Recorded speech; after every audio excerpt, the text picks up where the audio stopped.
watched 3 fights, and very, very impressive. And that you were at Hard Knocks 365. Are you still there? Yes. You're still at Hard Knocks 365, and you were Black Stallions before, right? Yeah. So they were talking about your background there, and you can see how well that's translated into your style. It looks like to me like a kickboxing style, like a kickboxing Muay Thai style or Muay Thai kickboxing style. I was there more for a boxing, kickboxing. Boxing, kickboxing. Your head movement looks a lot like boxing. That's why I said kickboxing. More boxing, kickboxing. Boxing because I learned more, boxing. Then I started training with Hoof. Right. Learning his system. Right. What's your background in martial arts? Where did you start? You hail from Jamaica. You were born in Kingston, Jamaica. Yes, I was born in Spanish Town. Spanish Town, Jamaica. Okay. So what do you just fight out of Kingstown? Sometimes. No, I moved there in 2003. I was 12, going on 13 years old, and I did middle school here, and then I did wrestling. So I had a wrestling background, high school wrestling. Okay. And there I built. So what's wrestling like in Kingston? You said Kingston, Jamaica is where you were wrestling? No, over here in Miramar High School. Oh, okay. So did you do any martial arts when you were in Jamaica? Oh, I came here when I was 12 and I started martial art. What was it? 2010. 2010. Okay. All right. So you got your start in martial arts in 2010. So so your first, I guess, martial art was wrestling. You said. My first art was from a wrestling base. I wrestled in high school. Okay. So what was your first striking sport? My first striking sport, I started doing boxing. Okay. Awesome. How did you find yourself into these situations? Were your parents like just make you do a sport when you were in high school or school rather? Or did you just find it like how did you gravitate towards that? I just was going through a rough period in my life, and I was just graduating high school, and I didn't know what I wanted to do. Okay. And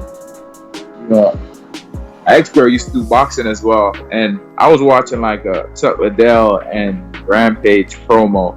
Right. And right there, it caught me off guard. I fell in love with martial arts since then. I just wanted to do it. That's amazing. That's so awesome. Okay, so basically you're so if you don't mind me asking, what was that hard time? Was it just coming over from a different country? No, not just that, but at that time I was just finishing high school and a bit homeless, all different type of thing. I was homeless. Yeah, isn't like what I'm saying, sleeping in my car type of thing. Like everybody actually go through this regular love stuff. Yeah, no, I mean, like, I had similar issues. Yeah, but I'm saying every athlete would be able to connect that. They had a little rough. Yeah. You know what I'm saying? Right. No, I understand. No, I mean, I can't connect with being a fighter, but I've had similar issues where I didn't have a place to live, so I understand what it's like. Especially when you're in high school, you're trying to balance a lot of shit. You're trying to do well in school. In your case, you're trying to do sports, and now you have to worry about where you're going to stay. And I had a similar issue towards the end of my stay in my town at high school. I ended up working out. You soldier through it, and then you figure it out, and you keep going forward. But it's refreshing to see you in your position. Like, this is a big come up story for somebody who's like, I don't know what I'm doing with my life, or they have a hiccup and they're unable to figure out what they're going to do later on. They can't see past 10 feet past their vision because there's a lot of shit on their plate at this moment. It's good to see good people make families and achieve their goals and chase after their dreams. Yeah. But definitely I have been like the key word you said, been just moving forward and not really looking back. Right. and connecting the dots going backwards. That's what keeps me a little more happy about moving forward. Right. It's when I connect the dots going backwards. It's like, okay, I have really came from here. Like, a lot of people right now, when I tell them like I'm living my dream, they don't believe it. They don't believe when I tell them. That's so crazy. Living your dream, like, yeah, because you don't understand. I came from nothing, from Jamaica, literally nothing, right, to where I'm at right now in a country, the United States. Land of opportunity. Right. And I'm being able to help my parents out and help. You know what I'm saying? Starting a family and doing everything. Right. It's just fighting is not just only a dream. I just came from literally nothing to where I'm at now. I'm living my dream. It's crazy that people don't even they don't believe that you're living your dream, because that's like the American dream in a nutshell. Like, you come here, you look for opportunity, you struggle, and you came for the struggle, you soldier through the struggle, and then you made it. Still struggling. Listen, everyone's struggling with something, whether it be physical or metaphysical. But I would say that you're in a better spot than you were in high school. Would you say? Yeah, but you have to struggle to live. Yeah. I mean, every day is a struggle, right? Shouts out to Biggie Smalls. Yeah. but okay, all right. So obviously you still have deep connections to Jamaica. You still, even though you live in Florida, right? Mm-hmm. So you live in Florida, but you still come out as Spanish Town, Jamaica. I saw that in one of the fights that I saw, and also I saw Kingstown as well too. They're wrong though. Say again. Go ahead. I think they get it wrong. They put Kingstown. But Kingston is like where everybody think of when they think of a Jamaican, that because the weather, just like Miami when they think about Florida. Right. So okay, all right. So Spanish Town. I'll stop saying Kingstown. All right. It's all right. It's still in Jamaica. You know what I'm saying? Right. Okay. But I haven't really heard much about Spanish Town, because that's where my heart is. My family is still there, and the one that would love to fight there. Right. In Jamaica, bring Bellator to Jamaica, and make some good memories over there. You know what I'm saying? That's basically one of my dreams. That's my next dream. That would be amazing. I've thought about that for a while. There's like a lot of places that I think would love to have, because Jamaica's very nationalistic. People love being from Jamaica. Everyone, even when my dad's second wife was from Jamaica, so we had like parties and stuff with all her family members, and they just like. It was just like a blast. Everyone was a good time. Everyone was invited. Everyone had a good time. Jamaican music blasting all through the night, all through the day. It's just like people are very, very proud of being Jamaican, and I feel like they would receive of a Bellator or a UFC or anything really. Titan, you fought in Titan before. Any one of those big promotions. I feel like they would have a really good time in Jamaica. I think they would come out. True. Especially for their boys. Like, you're one of the homegrown guys. Of course they're going to come out. They come out for sprinters. You know what I mean? Usain Bolt, one of the best sprinters in the entire world. They love sprinting. As a result. That's one thing too. I just want to be able to do that. And once that has happened, that's one thing. Check off the bucket list. But there's so much stuff that I want to do that I can't really put my mind so far along the line.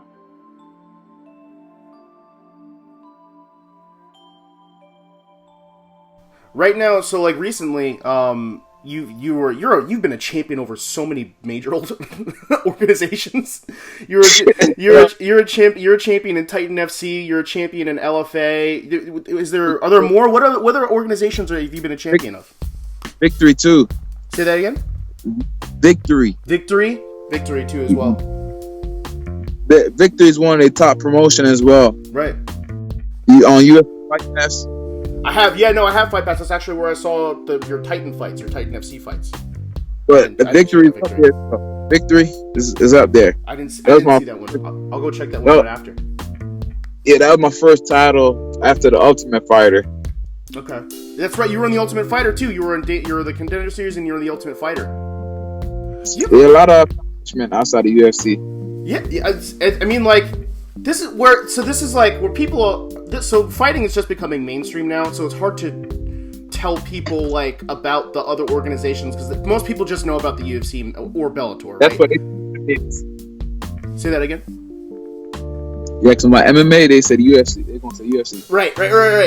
Everyone confuses the two. Like, they think they're synonymous. They think UFC and MMA are the same shit. I mean, the UFC, there's MMA in UFC. They don't understand it's like the NFL.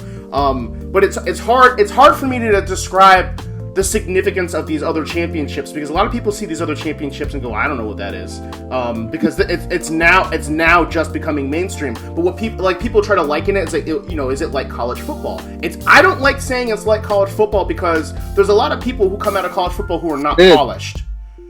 Yeah, true. It is like college that. It is like that. It is like that too in UFC. So a lot of people that comes out the regional Right. Promotion that are not polished. Right, but they still look bet like there's like so many more. I feel like there's so many more like athletes like yourself coming from these promotions who are like, I mean, look, listen, there's always room for improvement. You can always get better. I'll never say you're completely done with your career coming out of these places, but I mean, like getting a belt in Titan FC and getting a belt in LFA and getting a belt in Victory, it's more than regional at that point. Like you're competing at a national level. It is, but you have to look at it from standpoint like, I say 99.9% of UFC champ came out of these organizations. Yeah. If you really look at it. Yeah. Some of them out of the gate get like some pretty good matchups and move up the ranks pretty fast. Right. And you even fight guys like in Titan FC 2. You fight Diego Lima who's in Bellator now as well. I'm pretty sure he's in Bellator now. No, Diego Lima is in UFC. He's in the UFC. Oh, okay, that's where I saw his debut. I mean, you beat him pretty handily in the first round. And then I think that was like 2 or 3 years ago. You beat him pretty handily. He goes to the UFC. I think he had a pretty good debut recently, right? Yeah, he's been on the winning streak. Yeah, right. So he's been winning well. So I mean, these are the type of talent. And you know, if you don't know who Diego Lima is, his brother Doug Lima is in Bellator. I'm pretty sure he fights in welterweight, so that's going to be in a division that you're going in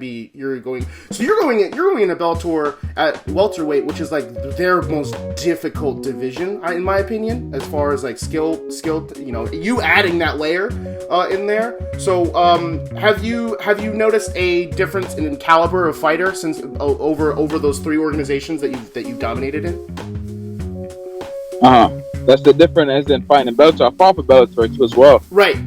I've seen you fight there too. Within these past three win streak fight I've been on. Because after I broke my leg, my fight back was in Bellator, in my debut.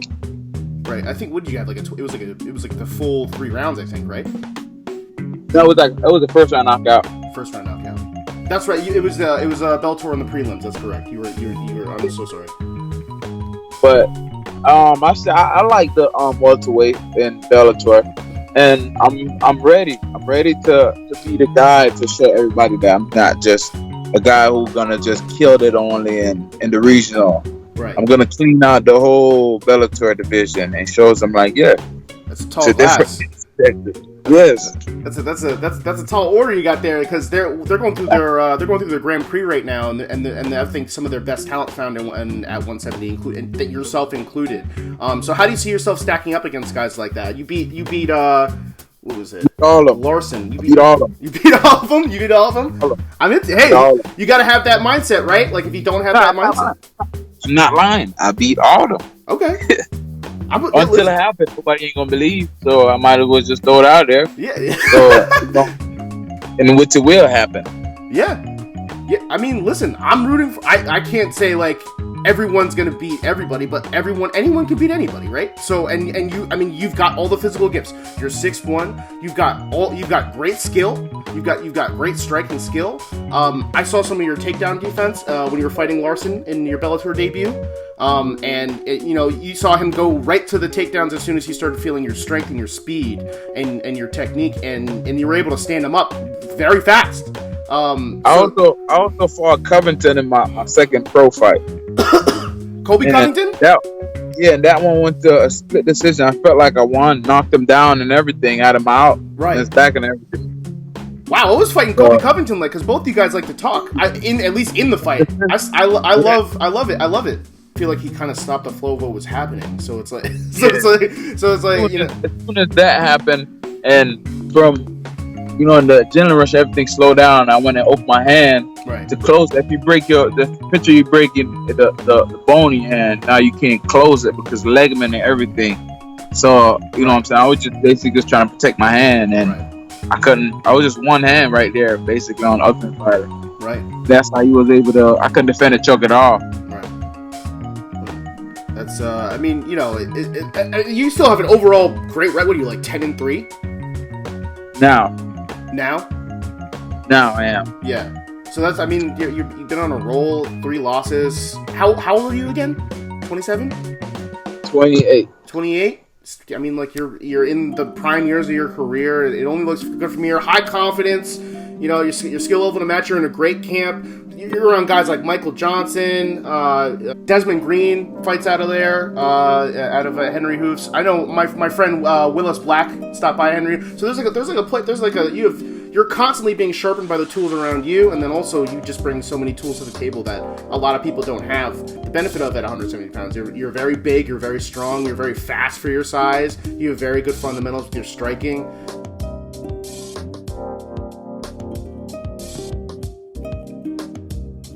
I know you've just recently been signed to Bellator.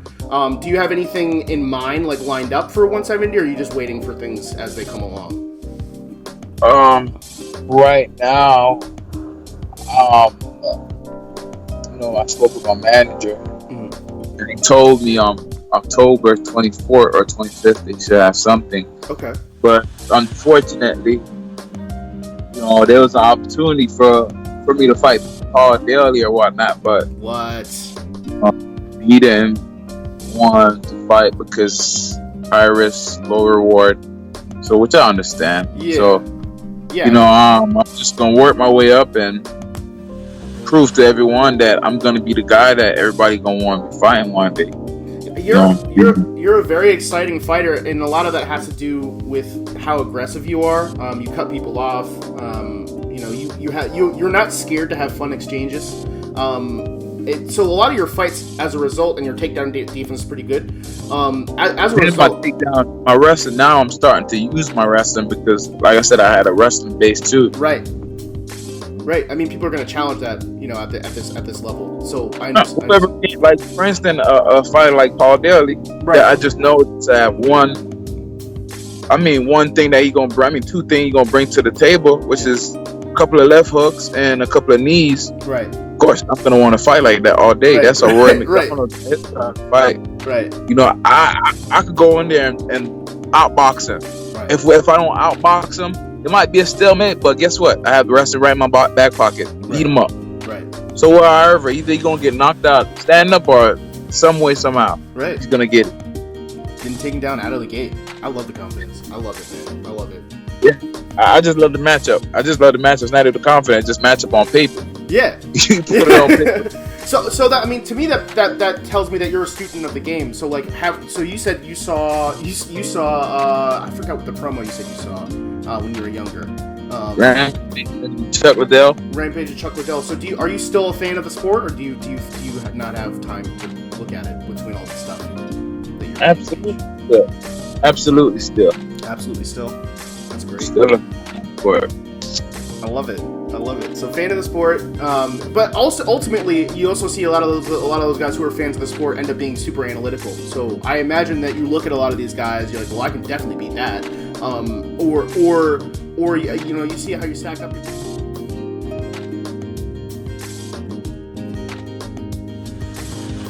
Have you ever considered other divisions? Out of curiosity? Sorry.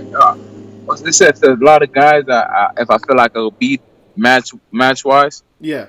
Yeah, I look at them now and I see it as the sport evolve. I'm more like, I get more confident because now I feel like I'm a guy, a student in the game that I failed quite a few times. Right. Been held back a few grades. I'm in the 5th grade, but I'm supposed to be in the 8th grade. Right. So now, you know what I'm saying? I'm just like a big student right now. Okay. And some will call it sandbagging. Uh-huh. But I just called it like, I'm like, it's a reason why everything happened. And this is my year. End of the year after. End of the year, following year. I'm going to make it all my year. To when I just can't go no more. I'm super excited to see what happens further in your career in Bellator, and I want to watch it. I can't wait to watch you live too. Obviously I heard about you through, I guess your former manager in First Round Management. But now that I'm aware, and now that I know of your presence, I want to see how your career progresses more and more as you learn more. You said it yourself, like you failed a lot. You've accumulated a bunch of skills and all, and so on and so forth. So I want to see how where we go from here.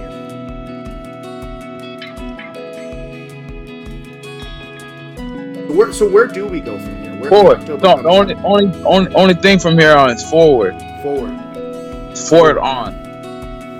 There's no going back. All my setback was from injuries. Right. I've been in MMA for 8 years, but 2 years was off because of injury. Each year I sit off. And you said it was a broken leg, right? Broken leg and a broken arm. How did you? Were those fight related? Fight related. Which event? Well, did that take place? Ultimate Fighter. When the guy was shelled up, broke my hand, and on the Dana White Contender Series, I was winning the fight, break my leg. Okay, broke your leg. All right. So you took a couple years off as a result. So what kind of things did you have to do to get back into a place where you're confident in your body and your injury? Therapy and work, because there's no place for the loser. Right out of the box. So I have to go back and work. Nobody didn't really care. No management, no promoter, no nothing. Right. When you down. Right. When you down on your butt. No promoter, no management, no nothing. Right. I tell you. So that right there, it just makes you stronger. Just knowing that there ain't nobody that don't give nobody nothing. Let's work for it, especially when you're a black man. Right. There's nothing given. No. Like on the Contender Series, I see a lot of people get opportunity afterwards, after they losses or whatnot, or you know what I'm saying. Yeah, I was never presented with that opportunity. Same thing with the Ultimate Fighter. You know what I'm saying? That after Ultimate Fights, a lot of people lost, or maybe I was in a finale. You know what I'm saying? Won one fight, lose. I won one fight, win one fight. I mean, win one fight, lose one fight, due to trying to finish the fight and broke my hand. I was never called back for an opportunity to fight on the biggest show. So you know what I'm saying? I was always digging there, and right there, something just happened. Break my leg, break my arm. So I'm one fight until I get into the UFC. Absolutely. Right. And so everything just happened for a reason. Right. So I'm just gonna keep fighting, keep moving forward, and just become great without the UFC. Because if I sit here and say, you know what, I'm gonna try to make another run, or I'm gonna sit and wait for just UFC, then I'm never gonna be great. Nobody never gonna know about me. You will never be here having this interview with me. You know what I'm saying? Right. So, like you said, it's to move forward. Right. No, I mean, like, that's the one thing I've noticed about your career too. I think it was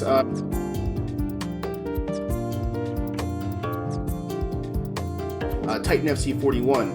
You got eye poked in that fight, and it was going in your favor before, and I don't think it really changed. You ended up winning that fight anyway. But that's 5. You know, that guy was 18-5, 15 knockouts. Right. He's very good, and obviously so were you.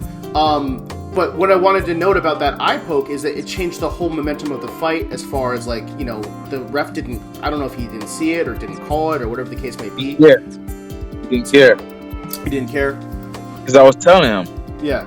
No, you could literally hear you saying, "Hey, I've bbeen poked in my eye," and they played it back. Kamaru Usman even talked about it because he was calling your fight. And they just didn't care. So but it obviously didn't stop you, and you went forward and win. But that the most important thing for me to note on that is that much like your life, how you handle things in real life, everything kind of trickles over, right? Your mindset trickles over. When you're dealt a unfortunate situation such as an eye poke or such as a broken leg, you find it within yourself to dig deep and push and keep going and keep moving forward. Go always forward, never back, right? And you go forward, and you still your goals are still in mind despite whatever's happening in your physical body. So I just wanted to note that because that's important. It's indicative of what kind of fighter you are. because I learned not to cry over spilled milk. Right. You don't have time for that shit. No. you don't have time. You cannot cry over spilled milk. You just gotta keep moving. Gotta keep going forward. I That's love just it. based out. I've been living day to day, not thinking too much up ahead. Yes, but just move forward. I get up today, work hard, train hard. Body might beat up, take a lot of beatment, but get up in the morning. I tell myself I have to keep moving forward. Right. I don't feel like going or being there. Just gotta keep moving forward. Where does that come from? Aside from your life experience, right? Where did you are you acclimated to that? Like where is that? Where did you learn to do that from? I'm from a tribe where that's just how everybody is. Right. In Jamaica, Everyone's like that. There's people Right. deep in the ego, very prideful, and we work hard for everything. Right. We don't complain. We don't point fingers. We just work. Don't complain. That's why we could work. That's why we work 8 days a week. What, 6 different jobs? Right. Yeah. 8 days a week. 6 a week. Jobs. Right. Right. Yeah. I love it. I love it.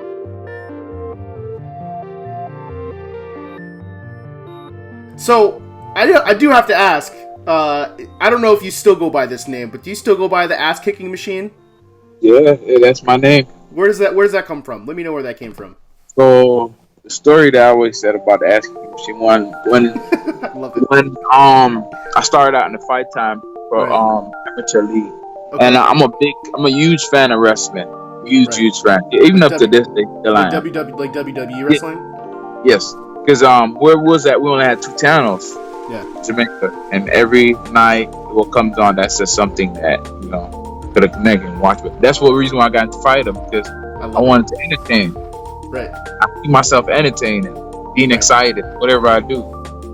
And as I hit the amateur league, I went on I was like 4-0, 3-0, something of that nature. And they asked me to fight for the belt. Since I've been getting tired of fighting, I never asked to go to the promo and say, yeah, let me fight for the belt, or I have never yet done that. It's just they felt like I'm excited and look like the guy that give the champ a run or be the next champ. So they asked for a title fight. I was like, man, I'm starting to really be good at this thing. Right. And I was like, I need to come up with a nickname for myself. And I was just watching wrestling. Okay. And it was a little video with Hulk Hogan, The Rock, and the Big Red Machine came. Right. The Big Red Machine. Yep. The Rock. If you adjust him as The Rock, he's gonna tell you it's the. Don't forget the. He always talking about whooping some ass, laying some candy. You know what I'm saying? He always talking about whooping ass. And so he was teaming up with the Big Red Machine. So I was like, man, ideas of the idea, machine, ass. Machine, ass. How can I make this together? The ass kicking machine. Go good with fighting. So, I came, I was so excited about this shit. And as a corner man wrapped me up, and I'm telling him, like, yo, I came up with this new name for myself, bro. Yo, this shit gonna go hard. And I tell the announcer how I want to go crazy when he's saying it because I'm gonna wild out and go all like a machine. Yeah. Everybody was laughing at that. I'm talking about at the back, like, really, dude, you gonna go? Let's say, yeah. Announce me. I was like, it was like, Jason, the ass. I was like, like that, like a Hulk smash type of thing. Yeah. And the whole crowd started laughing, like they were dying. I'm talking about dying. I'm the only serious one that was right here, like. And then after the fight, it was like a couple of minutes in it. It was like, yeah, just love the name. It just seemed like it could be the alter ego of me, my inner side, because I could come off as a smiley, fun outgoing guy in person, but inside the cage, I want to be that machine. Right. Yeah, I mean, like, you definitely see that. There's not a lot of smiles inside that cage when that cage is locked. And you're super intense too. And I think that could be intimidating for a lot of people coming in there. A lot of people are trying to stay in there, trying to remember their game plan. You're shouting and shit, screaming, getting wild. So that's an excellent element you bring. And then that's the other thing I wanted to. So you talked about the WWE.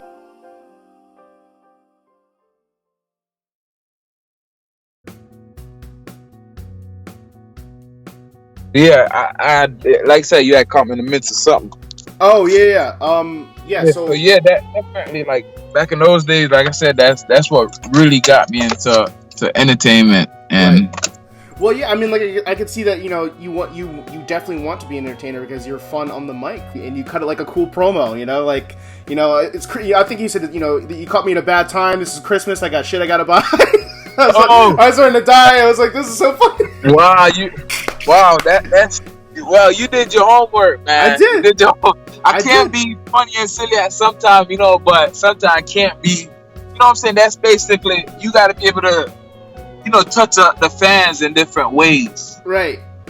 You can make them laugh, and sometimes you can make them a little bit, loving.